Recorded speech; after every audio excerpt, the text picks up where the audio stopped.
Bienvenue à tous pour une nouvelle vidéo aujourd'hui. Donc aujourd'hui on va se pencher sur les 4 notions que vous allez aborder cette année, que vous avez sûrement déjà abordé un petit peu l'année dernière aussi, en première. Vous avez donc pour l'anglais mais aussi pour les autres langues, 4 thèmes, 4 notions qui vont être récurrents. Donc vous avez mythe et héros, l'idée de progrès, lieu et forme de pouvoir, espace et échange. Alors on va simplement développer, expliquer et tirer quelques exemples. Par exemple dans mythe et héros, en exemple de sujet, vous pourrez avoir des documents qui portent sur les héros du quotidien, par exemple, comme les policiers, les pompiers, les gens qui sauvent des vies, les secouristes, par exemple, les ambulanciers. Voilà, donc c'est en plus parfaitement voilà, d'actualité en ce moment, malheureusement. Donc ça peut être un axe de réflexion. Ensuite, vous pouvez aussi parler dans mythes et héros.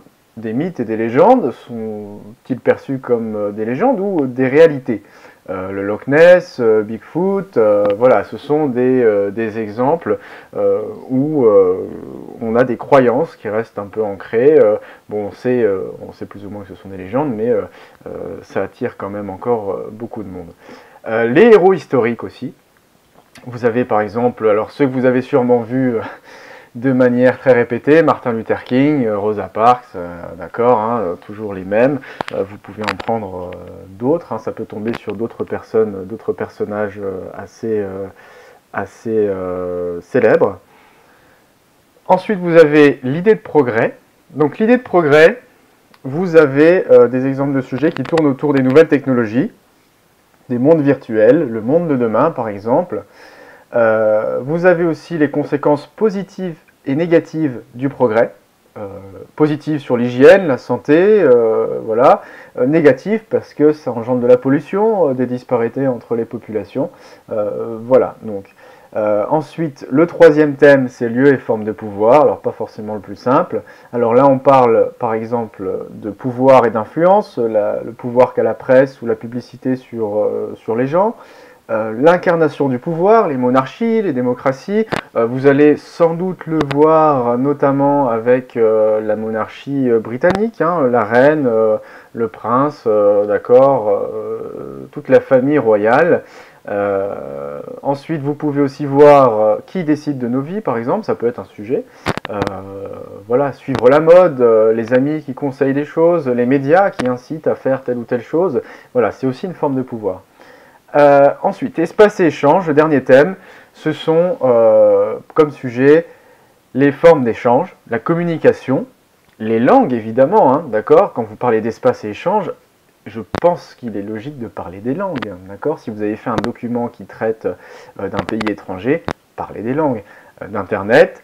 Les échanges culturels, le tourisme, tradition, l'immigration. Voilà, l'immigration aussi, vous avez sûrement dû faire en première, par exemple, même en seconde, hein, pas mal de sujets sur Ellis Island, les réfugiés européens qui viennent s'installer donc aux États-Unis. Je pense que certains d'entre vous se rappellent de cela. Ensuite, la dernière chose, n'oubliez pas que certains thèmes, certains sujets, certains documents peuvent être à cheval entre deux thèmes. D'accord? Par exemple, je sais que certains d'entre vous, voire beaucoup, ont pas mal travaillé sur l'Australie. Par exemple, hein, beaucoup de profs apparemment aiment bien ça, d'après ce que j'ai entendu dans les classes que j'ai fréquentées. L'Australie, effectivement, peut être traitée de plusieurs façons. De la première façon, ce serait dans le sens lieu et forme de pouvoir, puisqu'effectivement l'Australie faisait partie du règne britannique à un moment donné. Il y a encore des influences britanniques en Australie. Ça peut être aussi au niveau d'espace et échange, bien sûr, d'accord. Si vous parlez des langues, de la langue anglaise en Australie, ils ont un accent particulier par exemple, ça a un peu évolué vers une langue différente. L'immigration aussi, bien sûr, et le tourisme. Ou alors les traditions avec aussi les indigènes là-bas. Voilà, donc à chaque fois, vous avez des exemples. Alors, ce ne sont pas des exemples, tous les exemples qui peuvent exister, hein, on est bien d'accord, hein, vous allez faire d'autres sujets et d'autres choses, mais ça peut déjà vous donner de quoi parler et avoir de quoi dire sur chaque thème. Voilà, c'est tout pour aujourd'hui.